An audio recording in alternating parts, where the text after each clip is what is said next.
मेरे साथ अब्दुल बासित भी जुड़ गए हैं, पाकिस्तान के उच्चायुक्त रह चुके हैं भारत में, वरिष्ठ राजनयिक हैं पाकिस्तान के, 2014 से 2017 के बीच उच्चायुक्त थे भारत में। अब्दुल बासित साहब, आपने एक किताब भी लिखी, हॉस्टिलिटी, जिसको हिंदी में, शुद्ध हिंदी में कहें तो शत्रुता, और आसान भाषा इस्तेमाल करें जो पाकिस्तान के लोग भी समझें और यहाँ के भी, Bair, a diplomat's diary on Pakistan India relations. अब ये बैर कौन पाल रहा है, इसे बढ़ावा कौन दे रहा है? ये जो 26 हमारे लोग मारे, ये तो आतंकियों का आका तो पाकिस्तान में ही बैठा है ना। इस बात को डिनाई किया जा सकता है क्या बासित साहब?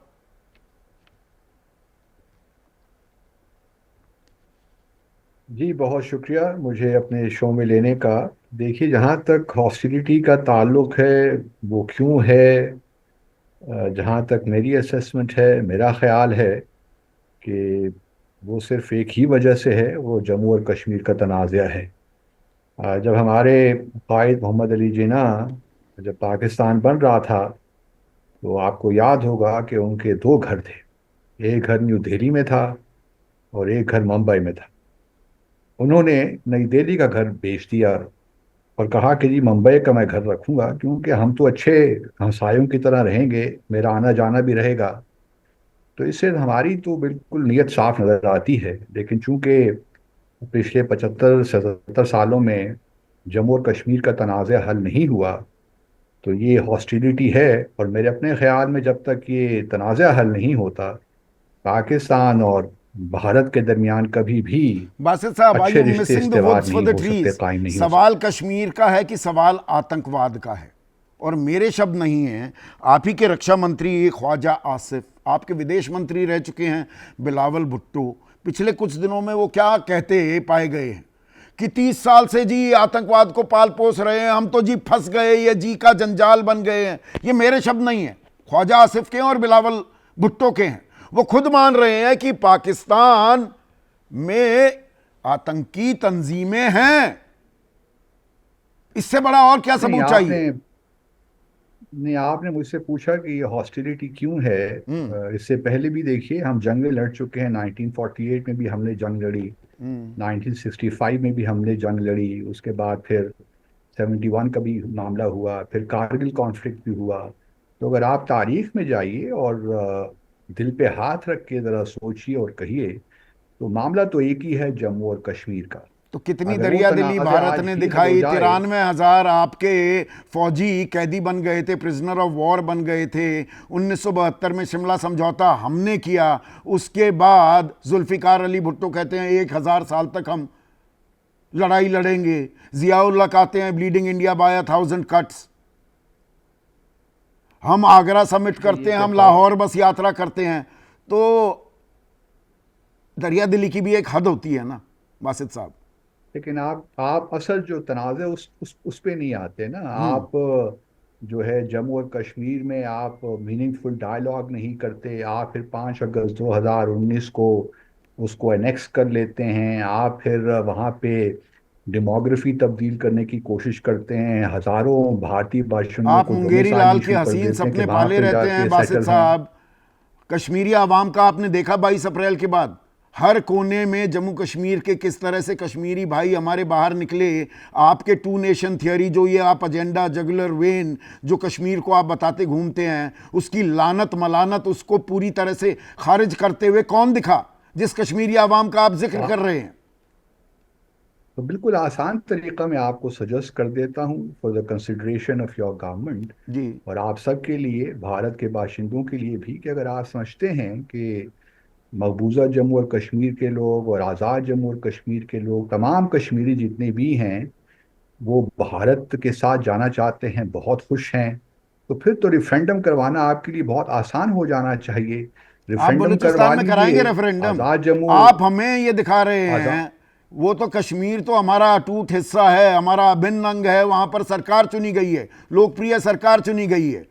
आप मुझे ये बताइए, आप जब ऐसे सवाल करते हैं बासित साहब, ये कमाल का मुल्क है आपका। वहां पर आपके वजीर आजम रह चुके इमरान खान, और कैसी कैसी वो खबरें आ रही हैं, मुझे उनकी पुष्टि नहीं है तो मैं उसके बारे में जिक्र नहीं करूंगा कि क्या किया जा रहा है उनके साथ जेल में।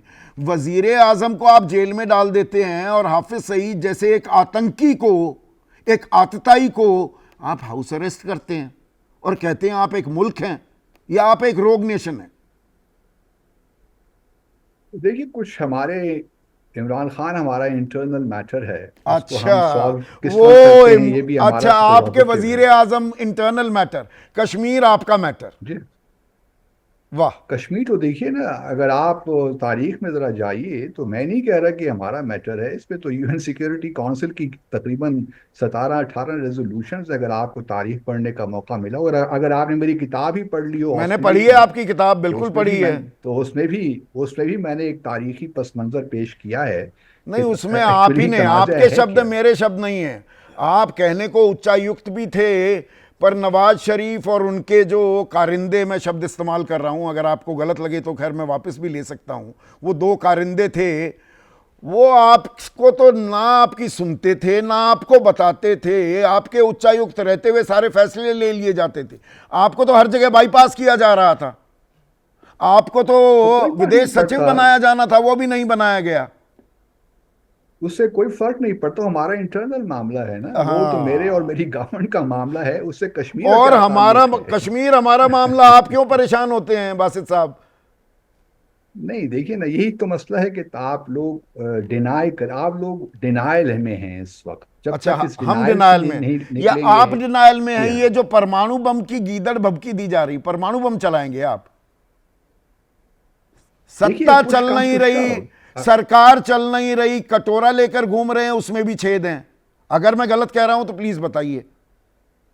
नहीं, हमारे मैं तो देखिए इससे डिनाई नहीं करता, आपके यहाँ भी इश्यूज हैं, हमारे यहाँ भी इश्यूज हैं, हर मुल्क में इश्यूज होते हैं, इवन अमेरिका में भी इश्यूज हैं।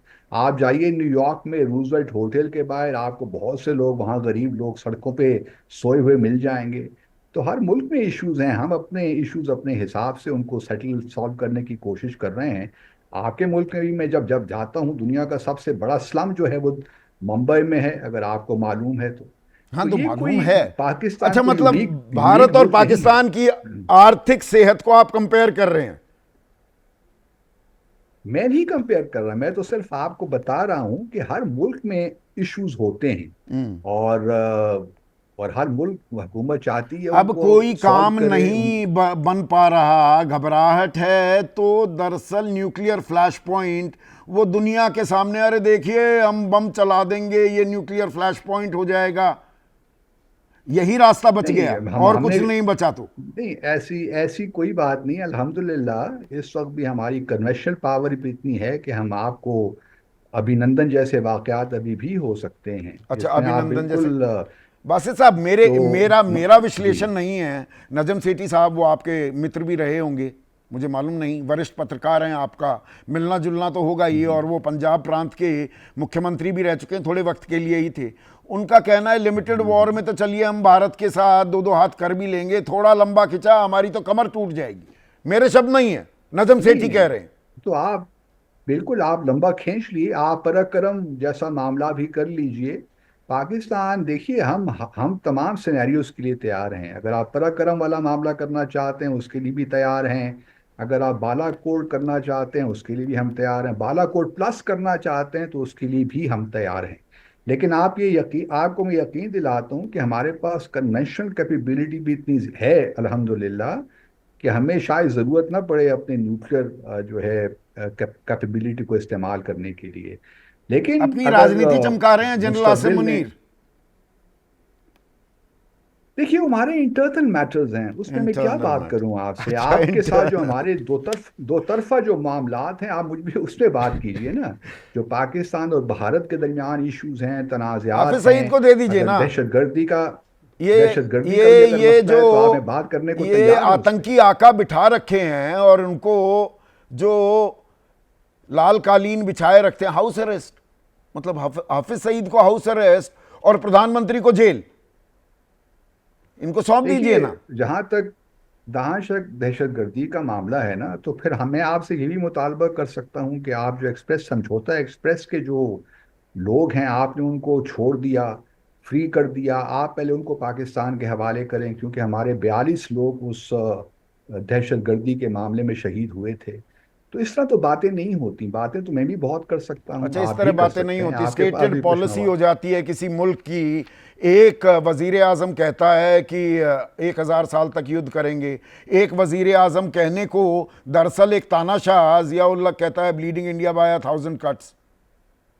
ये किसी सभ्य मुल्क की, किसी हाँ, भी मुल्क की ये तो आपके भी स्टेटेड पॉलिसी हो सकती हमारी। आपके अरे यहाँ भी आप आपके यहाँ भी नापिद्दी का शोर बासित साहब, हम इतना अजूर, गंभीरता ये से नहीं आपका लेते। ख्याल आपको है दो ना। दिन की बात है, 2 दिन में हो जाएगा, बाप बाप करने लगेंगे चलिए आप। देख लेंगे, देख लेंगे। उसमें वो 2 दिन भी अगर आ गए तो उसमें भी हम देख नहीं लेंगे नहीं, कि कौन देखना कहाँ क्या खड़ा मतलब, है। आप तो you are a student of history sir.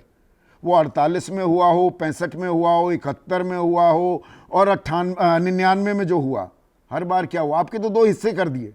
2 nation theory की बात करते हैं आसिम मुनीर, वो 15 अप्रैल को कर रहे थे। आपका ही मुल्क 2 नहीं, टुकड़े आप हो गया। वो देखिए, बांग्लादेश कहाँ से बना? हमारे टू यहाँ से बना, नेशन आपके यहाँ से बना? टू नेशन हमारे यहाँ से बना, और आपकी उसमें साजिश शामिल थी यकीनन। अच्छा अच्छा, लेकिन अगर आप 2 नेशन की बात दोबारा करते से हैं तो मैं साजिश करने आपके पर नाज़रीन के आया लिए, भारत तो क्या होगा आपका?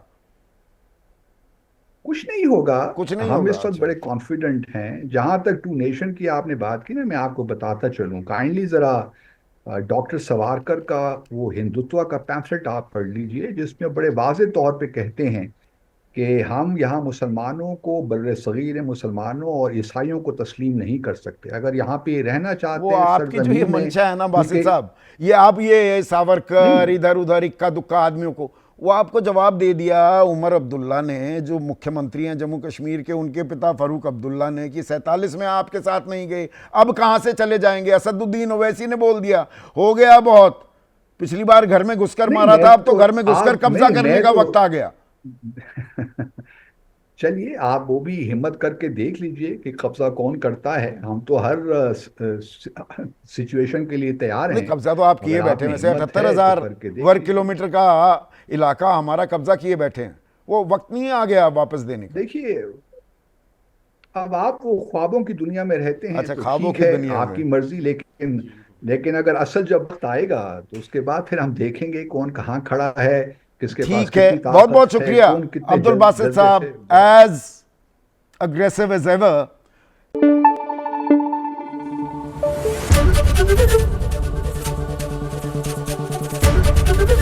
एबीपी न्यूज आपको रखे आगे।